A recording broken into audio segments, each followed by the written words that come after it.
بسم اللہ الرحمن الرحیم۔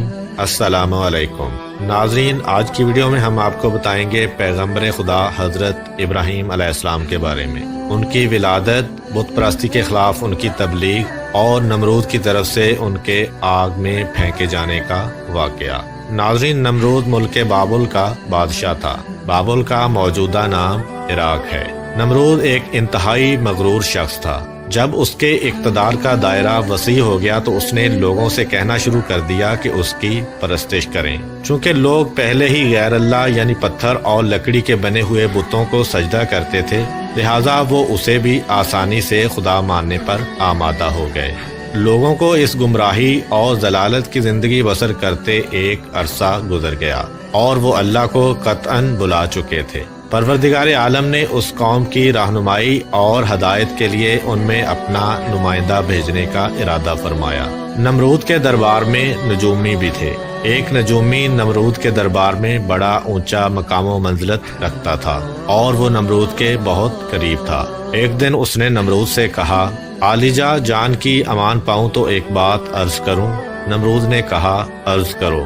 نجومی نے بتایا کہ آپ کی سلطنت میں ایک بچہ پیدا ہونے والا ہے۔ وہ بت پرستی کو ختم کر دے گا اور لوگوں کو اپنے دین کی جانب بلائے گا اور آپ کی حکومت ختم کر دے گا۔ یہ سن کر نمرود نے اپنے دربار کے دوسرے نجومیوں کی طرف دیکھا۔ سب نجومیوں نے پہلے نجومی کی تائید کی۔ نمرود یہ سن کر دل ہی دل میں گھبرایا اور پھر غصے میں آ کر حکم دیا، عورتوں اور مردوں کو ایک دوسرے سے الگ کر دیا جائے تاکہ ایسا کوئی بچہ وجود میں آنے ہی نہ پائے، اور حکم دیا کہ جو بھی بچہ پیدا ہو اسے قتل کر دیا جائے۔ نمرود کے منہ سے اس حکم کا نکلنا تھا کہ بابل میں پیدا ہونے والے بچے قتل کیے جانے لگے۔ کہتے ہیں کہ نمرود کے حکم پر اس مردود کے جلادوں نے 1,00,000 بچے قتل کیے۔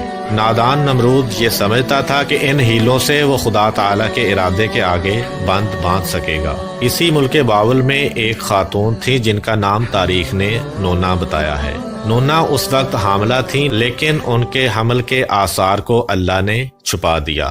جب ان کے بچے کی پیدائش کا وقت آیا تو وہ نمرود کے کارندوں کے خوف کے مارے شہر سے باہر چلی گئیں اور وہاں پہاڑ کے ایک غار میں پناہ لے لی۔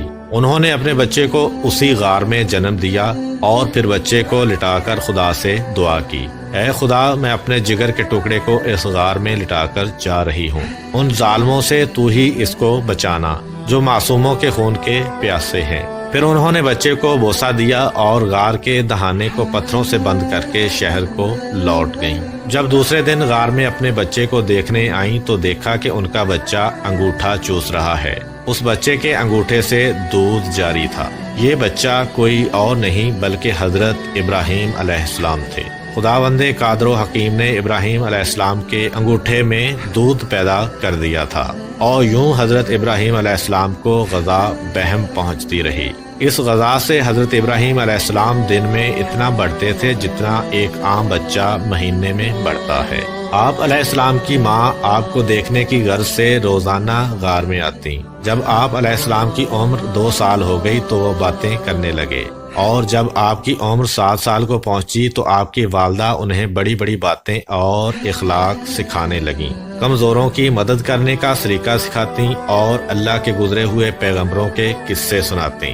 مگر انہیں کیا معلوم تھا کہ وہ جس بچے کی تعلیم اور تربیت میں لگی ہوئی ہیں وہ خود ایک پیغمبر ہیں۔ آپ علیہ السلام نے اپنی زندگی کے 13 سال اسی غار میں گزارے۔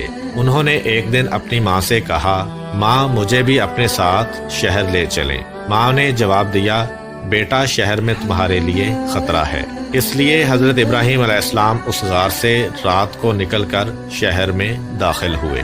حضرت ابراہیم علیہ السلام کا ایک چچا تھا جس کا نام آزر تھا۔ یہاں پہ ایک نقطے کی وضاحت کرتا چلوں۔ توریت میں آزر کو حضرت ابراہیم علیہ السلام کا چچا کہا گیا ہے جبکہ ان کے والد کا نام تارخ بتایا ہے، جبکہ قرآن مجید میں ان کے والد کا نام آزر کہا گیا ہے۔ بہت سے علماء کا اجماع ہے کہ آزر ابراہیم علیہ السلام کا باپ نہ تھا بلکہ ان کے والد تارخ تھے اور وہ مسلمان تھے۔ ارباب نسب کا بھی اسی پر اتفاق ہے کہ حضرت ابراہیم علیہ السلام کے والد تارخ تھے، لہٰذا قرآن مجید اور اکثر حدیثوں میں جو آزر کو باپ کہا گیا ہے وہ مجاز کے طور پر ہے، کیونکہ وہ حضرت علیہ السلام کا چچا تھا، اور عرب میں یہ رواج ہے کہ چچا کو باپ کہتے ہیں، یا یہ بھی ہو سکتا ہے کہ وہ آپ کا چچا ہی رہا ہو اور طارق کی وفات کے بعد ان کی والدہ سے عقد کیا ہو اور آپ کی تربیت کی ہو، اسی سبب سے اس کو باپ کہا گیا ہے۔ آزر پتھر، لکڑی اور مٹی کے بت بناتا، ان کو خود پوجتا اور لوگوں کے ہاتھوں فروخت کرتا تھا۔ اس طرح اس کا کاروبار بہت پھیلا ہوا تھا۔ آزر کے بیٹے بھی بت فروشی کیا کرتے تھے۔ جب حضرت ابراہیم علیہ السلام غار سے نکل کر شہر میں گئے اور اپنے چچا آزر کے پاس پہنچے تو آزر نے حضرت ابراہیم علیہ السلام کو بھی اپنے بیٹوں کے ساتھ بت بیچنے کے لیے بیچ دیا۔ حضرت ابراہیم علیہ السلام نے بتوں کے گلے میں رسی باندھی اور انہیں زمین پر گھسیٹتے ہوئے لے گئے، جس سے وہ مٹی، کیچڑ اور کوڑے کرکٹ سے آلودہ ہو گئے۔ پھر آواز لگائی، اے لوگو، آؤ اور مجھ سے وہ بت خریدو جو بے جان ہیں، عقل و ہوش سے عاری ہیں اور کوئی نفع یا نقصان نہیں پہنچا سکتے۔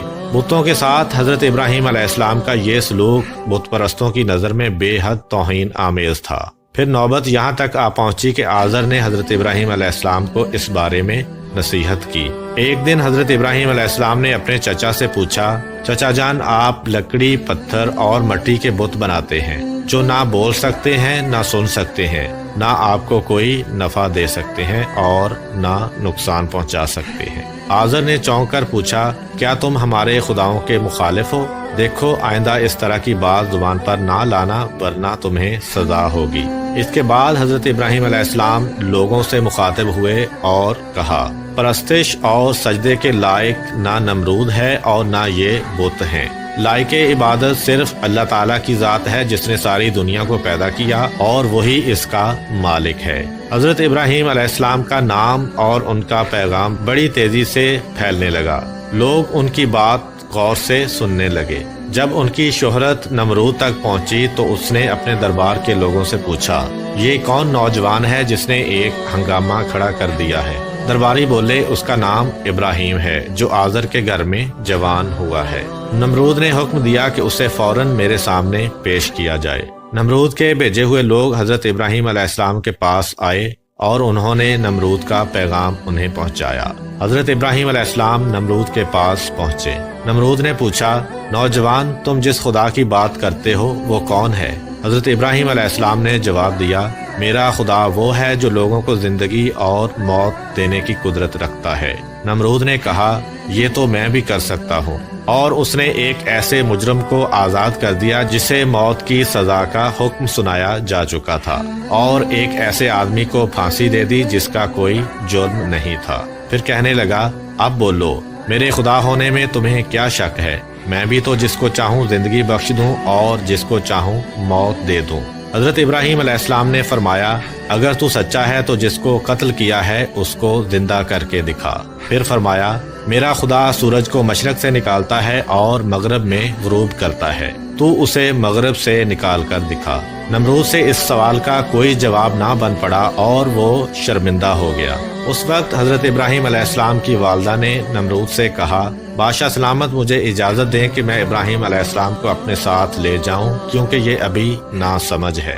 آزر بولا، بادشاہ سلامت، آپ ابراہیم علیہ السلام کو گھر جانے کی اجازت دے دیں، میں اسے آپ کی اور بتوں کی توہین سے باز رکھنے کی ضمانت دیتا ہوں۔ نمرود نے کہا، میں تمہاری خاطر ابراہیم علیہ السلام کو معاف کرتا ہوں، لیکن اگر اس نے آئندہ کوئی ہنگامہ کھڑا کیا تو میں اسے زندہ جلا دوں گا۔ حضرت ابراہیم علیہ السلام اس واقعے کے بعد بھی اپنے مشن سے باز نہ آئے اور انہوں نے ایک دن آزر سے کہا، چچا جان، یہ بت کیا ہیں جن کو آپ خود بناتے ہیں، خود پوجتے ہیں اور خود ہی ان کو خدا مانتے ہیں؟ آزر یہ بات سنتے ہی بگڑ گیا اور اس نے کہا، ابراہیم، فوراً میرے گھر سے نکل جاؤ، میں تمہاری شوخی مزید برداشت نہیں کر سکتا۔ حضرت ابراہیم علیہ السلام یہ کہتے ہوئے گھر سے نکلے۔ چچا جان، آپ نہیں مانتے تو میں جاتا ہوں، مگر میں اپنے مشن سے باز نہیں آؤں گا، کیونکہ میں خدا سے ڈرتا ہوں، ان بتوں سے یا نمرود سے نہیں ڈرتا۔ حضرت ابراہیم علیہ السلام نے اپنے چچا کے گھر سے الگ اپنا کوئی انتظام کر لیا اور وہاں سے چلے گئے، مگر اپنے قول کے مطابق ایک اللہ کی بندگی کی دعوت دیتے رہے اور بتوں کی خدائی کا انکار کرتے رہے۔ ملک بابل کے لوگ ہر سال ایک عید منایا کرتے تھے۔ اور اس دن وہ کچھ خصوصی مراسم انجام دیا کرتے تھے۔ چنانچہ وہ لوگ سارا دن شہر سے باہر گزارتے تھے۔ ایک دفعہ جب عید کا دن آیا اور وہ لوگ شہر سے باہر چلے گئے تو حضرت ابراہیم علیہ السلام اکیلے اس شہر میں باقی رہ گئے۔ جب حضرت ابراہیم علیہ السلام نے دیکھا کہ شہر خالی ہے اور بت خانے کا کوئی محافظ بھی نہیں ہے، حضرت ابراہیم علیہ السلام نے ایک کلہاڑا لیا اور بت خانے میں جا پہنچے۔ اس عالی شان بت خانے کو دیکھنے لگے جس کو بڑی نفاست سے سجایا گیا تھا۔ اس میں مختلف بتوں کو ان کے رتبے کے مطابق ترتیب دیا گیا تھا۔ تب آپ نے ان بتوں کا مذاق اڑانے کے لیے وہ کھانا ان کے آگے رکھا جو آپ ساتھ لے گئے تھے۔ آپ نے ان سے کہا، کیا تم کھانا کھاؤ گے؟ جب بتوں کی طرف سے کوئی جواب نہ ملا تو از راہ تمسخر کہا، تم بولتے کیوں نہیں؟ لیکن اب بھی کوئی جواب نہ ملا۔ اس پر حضرت ابراہیم علیہ السلام نے کلہاڑا اٹھایا اور ایک کنارے سے بتوں کو توڑنا شروع کیا۔ سارے بت چکنا چور کر دیے۔ آخر میں سب سے بڑے بت کے کندھے پر کلہاڑا رکھ دیا اور بت خانے سے نکل گئے۔ جب شہر کے لوگ واپس لوٹے تو اپنے بت خانے میں گئے۔ وہاں جو ان کے بتوں کا حشر تھا دیکھ کر بہت حیران اور غصہ ہوئے۔ لوگ سوچ میں مبتلا تھے کہ یہ سب کچھ کس نے کیا ہوگا۔ سب لوگوں کی زبان پر ایک ہی سوال تھا، کس نے ہمارے خداؤں کے ساتھ یہ سلوک کیا ہے؟ بعض لوگوں نے کہا کہ ہم نے ایک نوجوان کو ان بتوں کی برائی بیان کرتے سنا ہے کہ جس کا نام ابراہیم ہے۔ وہ بتوں کی عبادت کو بے عقلی کا کام سمجھتا ہے اور اس نے ہمیں لعنت ملامت بھی کی تھی، اس لیے ممکن ہے کہ یہ کام اسی نے کیا ہو۔ اس طرح حضرت ابراہیم علیہ السلام پر شک ظاہر کرنے کے بعد ان پر ایک مقدمہ چلایا گیا۔ انہوں نے حضرت ابراہیم علیہ السلام سے پوچھا، کیا ہمارے خداؤں کے ساتھ یہ سلوک تم نے کیا ہے؟ حضرت ابراہیم علیہ السلام نے بڑے اطمینان سے جواب دیا، یہ بات اس بڑے بت سے پوچھیے جس کے کندھے پر کلہاڑا ہے۔ اس شخص نے کہا، وہ تو بول نہیں سکتا۔ حضرت ابراہیم علیہ السلام نے جواب دیا، جی ہاں، بولنا تو دور کی بات ہے، اگر اس کی ناک پر کوئی مکھی بھی بیٹھ جائے تو یہ اسے بھی اڑا نہیں سکتا۔ بھلا دوسروں کو کوئی فائدہ یا نقصان کیا پہنچائے گا؟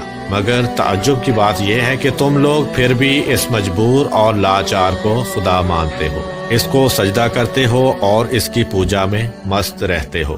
بس نہیں کرتے تو اس خدا کی عبادت جس نے ساری کائنات کو پیدا کیا اور جو ہر چیز پر قدرت رکھتا ہے۔ لوگوں نے حضرت ابراہیم علیہ السلام کی باتیں بڑے غور سے سنی۔ وہ سوچنے لگے، نوجوان سچ کہتا ہے، سچ مچ مٹی، لکڑی اور پتھر کی مورتیوں میں کیا طاقت ہے؟ لیکن ایک آدمی کے دل پر آپ علیہ السلام کی باتوں کا الٹا ہی اثر ہوا۔ وہ بولا، ابراہیم، تمہاری باتوں سے پتہ چلتا ہے کہ ہمارے خداؤں کا ستیہ ناش تم نے ہی کیا ہے، اور اگر تمہیں چھوڑ دیا جائے تو آج تم نے ہمارے بتوں کو توڑا ہے، کل ہمارا پورا بت خانہ ہی گرا دو گے، اس لیے تم جیسے انسان کو زندہ نہیں چھوڑا جا سکتا۔ جو لوگ اس وقت موجود تھے وہ اس شخص کی باتوں کو غور سے سن رہے تھے۔ یہ شخص نمرود کا بھیجا ہوا جج تھا۔ لوگ کھڑے اس بات کا انتظار کر رہے تھے کہ دیکھیں نوجوان کے لیے کیا سزا تجویز کی جاتی ہے۔ اس سزا کو سننے کے لیے انہیں زیادہ انتظار نہ کرنا پڑا۔ جج بولا، ابراہیم، تمہارے اس جرم کی سزا یہ ہے کہ تمہیں زندہ جلا دیا جائے گا اور تمہاری خاک ہوا میں اڑا دی جائے گی۔ حضرت ابراہیم علیہ السلام نے کہا، میں تمہارے اس فیصلے سے نہیں ڈرتا۔ زندگی اور موت کا مالک میرا اللہ ہے۔ میں جو کچھ کہہ رہا ہوں وہ حق ہے اور میری بات کو میرا اللہ سن رہا ہے۔ جج نے حضرت ابراہیم علیہ السلام کو جو فیصلہ سنایا، نمرود نے اس پر عمل درآمد کے لیے فوراً تیاری شروع کر دی۔ اس نے اس شہر اور ارد گرد کے علاقوں میں اعلان کرا دیا، ہمارے بتوں کو توڑنے اور ان کی توہین کرنے والے نوجوان کو زندہ جلانے کے لیے سب لوگ ایندھن اکٹھا کریں۔ ادھر بت خانے کے پجاریوں نے بھی اعلان کیا کہ جو لوگ اپنی کسی مراد کے پورا ہونے کے لیے ایندھن جمع کریں گے ان کی مراد پوری ہوگی۔ اس اعلان کو سن کر لوگوں نے زیادہ سے زیادہ ایندھن اکٹھا کرنا شروع کر دیا۔ ادھر شہر کے تمام لوگوں نے لکڑیوں کو اکٹھا کرنا شروع کر دیا۔ ادھر حضرت ابراہیم علیہ السلام قید کر لیے گئے۔ لوگوں نے ایندھن کے لیے لکڑیوں کو اکٹھا کر کے ایک جگہ اس کا ٹال لگا دیا۔ اس کے بعد ان لکڑیوں کو آگ لگائی گئی۔ جب شعلے بھڑک اٹھے تو حضرت ابراہیم علیہ السلام کو قید خانے سے نکال کر لایا گیا۔ جب انہیں اس میدان میں لایا گیا جہاں آگ جلائی گئی تھی تو آپ علیہ السلام اس آگ کو دیکھ کر ہنس پڑے۔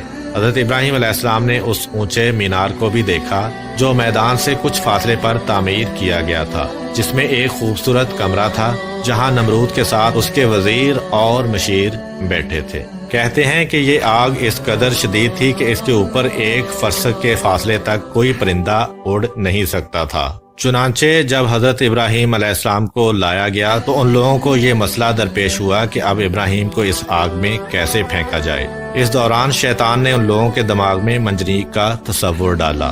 حضرت امام جعفر صادق علیہ السلام سے منقول ہے کہ منجنیق دنیا میں سب سے پہلے حضرت ابراہیم علیہ السلام کے لیے کوفہ میں کوثار نامی ایک نہر کے کنارے بنائی گئی اور وہ قریہ کنتانہ میں تھی۔ اس منجنیق کو شیطان نے بنایا تھا۔ چنانچہ حضرت ابراہیم علیہ السلام کو منجنیق کے ذریعے آگ میں پھینک دیا گیا۔ اس وقت آسمان و زمین سے فریاد بلند ہوئی اور کائنات کی ہر شے نے ابراہیم علیہ السلام کی امداد کی خواہش کی۔ زمین نے کہا، پروردگارا، مجھ پر سوائے ابراہیم علیہ السلام کے تیری عبادت کرنے والا کوئی نہیں ہے، کیا تو راضی ہے کہ لوگ اسے جلا دیں؟ فرشتوں نے کہا، تیرے خلیل ابراہیم علیہ السلام کو لوگ جلاتے ہیں۔ حق تعالیٰ نے فرمایا، اگر مجھ سے وہ مدد طلب کرے گا تو یقیناً قبول کروں گا۔ جبرائیل علیہ السلام نے کہا، خدا بندہ، تیرے خلیل ابراہیم علیہ السلام کے سوا زمین پر تیری عبادت کرنے والا کوئی نہیں ہے۔ تو نے ان کے دشمنوں کو ان پر مسلط کر دیا ہے تاکہ ان کو آگ میں جلا دیں۔ حق تعالیٰ نے فرمایا کہ خاموش ہو جا، ایسی بات تیرے جیسا بندہ کہہ سکتا ہے جو ڈرتا ہے کہ کوئی امر اس کے قبضہ اختیار سے باہر ہو جائے گا۔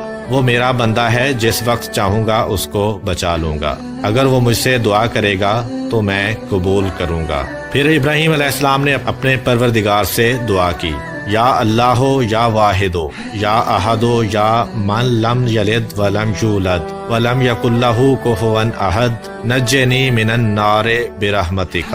اس وقت جبرائیل علیہ السلام نے حضرت ابراہیم علیہ السلام سے ہوا میں ملاقات کی جبکہ وہ منجنیق سے جدا ہو چکے تھے، اور پوچھا کہ اے ابراہیم علیہ السلام، کوئی حاجت مجھ سے ہے؟ آپ نے فرمایا، تم سے کوئی حاجت نہیں ہے، لیکن عالموں کے پروردگار سے میری حاجت ضرور ہے۔ اس وقت جبرائیل علیہ السلام نے ان کو ایک انگوٹھی دی جس پر نقش تھا، لا الہ الا اللہ محمد الرسول اللہ، انجعت ظاہری الی اللہ واسندت امری وفوضت امری الی اللہ۔ پھر خدا نے آگ کو وحی کی، کونی بردن، یعنی سرد ہو جا۔ اس کے ساتھ ہی آگ سرد ہو گئی اور وہاں جبرائیل علیہ السلام آئے اور آپ کے ساتھ بیٹھ کر گفتگو میں مشغول ہوئے۔ ان کے چاروں طرف گلو لالا پیدا ہو گئے۔ کہتے ہیں کہ جب آگ جل رہی تھی تو چھپکلی آگ کو پھونکتی تھی اور مینڈک اس پر پانی لا کر ڈالتا تھا تاکہ اس کو بجھا دے، اور جب خدا نے آگ پر وحی کی کہ سرد ہو جا تو 3 روز تک دنیا کی تمام آگ میں گرمی باقی نہ رہی تھی۔ اور یوں اللہ تعالیٰ نے اپنے پیغمبر حضرت ابراہیم علیہ السلام کو اتنی بڑی آگ سے محفوظ رکھا۔ یہ سارا معاملہ دیکھنے کے بعد نمرود حضرت ابراہیم علیہ السلام کے پاس پہنچا اور بولا، نوجوان، ہمیں تعجب ہے کہ تمہارا حکم آگ پہ چلتا ہے۔ حضرت ابراہیم علیہ السلام نے جواب دیا کہ یہ تمام میرے خدا کی قدرت ہے۔ نمرود حضرت ابراہیم علیہ السلام کی عظمت کو تو آنکھوں سے دیکھ چکا تھا، مگر وہ آپ کی باتوں کو تسلیم کرنے کے لیے پھر بھی تیار نہ ہوا۔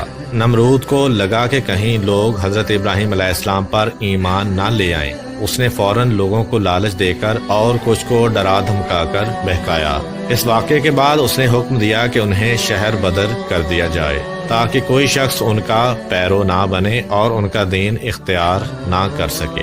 حضرت ابراہیم علیہ السلام خود بھی نمرودیوں کے ساتھ ان کے شہر میں رہنے پر خوش نہ تھے، اس لیے وہ شہر چھوڑنے پر آمادہ ہو گئے۔ چنانچہ انہوں نے اپنی بکریاں اکٹھا کی اور انہیں اپنے ساتھ لے کر روانہ ہو گئے، کیونکہ آپ کے ساتھ بہت سی بھیڑ بکریاں اور دوسرا سامان بھی تھا۔ اس لیے نمرود نے حکم دیا کہ یہ سارا مال بحق کے سرکار ضبط کر لیا جائے۔ حضرت ابراہیم علیہ السلام نے کہا، اگر تم میری بھیڑ بکریاں اور مال و متاع لینا چاہتے ہو تو میں نے اس سرزمین میں اپنی جتنی عمر صرف کر کے یہ بھیڑ بکریاں جمع کی ہیں، تم میری وہ عمر مجھے لوٹا دو اور پھر میرا مال ضبط کر لو۔ جب بات بڑھ گئی تو یہ مقدمہ نمرود کے ایک منصف کے پاس پہنچا۔ اس نے فریقین کے بیانات سننے کے بعد فیصلہ حضرت ابراہیم علیہ السلام کے حق میں دے دیا۔ تب آپ اپنی بھیڑ بکریاں اور دوسرا سامان لے کر اپنی بیوی سارہ اور اپنے بھتیجے حضرت لوط علیہ السلام کے ہمراہ بابل چھوڑ کر چل دیے۔ اکثر مورخوں اور بعض مفسروں نے ذکر کیا ہے کہ آگ سے نجات کے بعد حضرت ابراہیم علیہ السلام نے نمرود کو دین حق کی دعوت دی اس شکی نے کہا کہ میں تمہارے خدا سے جنگ کروں گا، اور ایک دن مقرر کیا۔ اس روز نمرود بے شمار لشکر لے کر میدان میں آیا۔ ابراہیم علیہ السلام تنہا اس کے مقابلہ میں کھڑے ہوئے، یہاں تک کہ حق تعالیٰ نے اتنے مچھروں کو بھیجا جن سے فضا تاریک ہو گئی، اور وہ لشکر والوں پر حملہ آور ہوئے اور ان کے سر اور ناک میں لپٹ گئے، یہاں تک کہ سب کے سب بھاگ کھڑے ہوئے۔ نمرود بھی ذلیل و رسوا ہو کر واپس آیا، لیکن پھر بھی ایمان نہ لایا۔ تو خدا نے ایک کمزور مچھر کو حکم دیا کہ اس کے دماغ میں گھس جائے۔ وہ اس کے دماغ میں جا کر اس کا مغز کھانے لگا۔ وہ اس قدر بے چین ہوا کہ چند آدمیوں کو مقرر کیا کہ بھاری گرز لے کر اس کے سر پر ماریں کہ شاید اس سے اس کے اضطراب میں تسکین آئے۔ اسی حالت میں 40 سال گزرے اور وہ ایمان نہ لایا، بالآخر اسی حالت میں جہنم واصل ہو گیا۔ امید کرتا ہوں کہ آپ کو آج کی ویڈیو پسند آئی ہوگی۔ اگر آپ کو ہماری ویڈیو پسند آئی ہے تو ویڈیو کو لائک کریں اور اپنے دوستوں کے ساتھ شیئر بھی کریں۔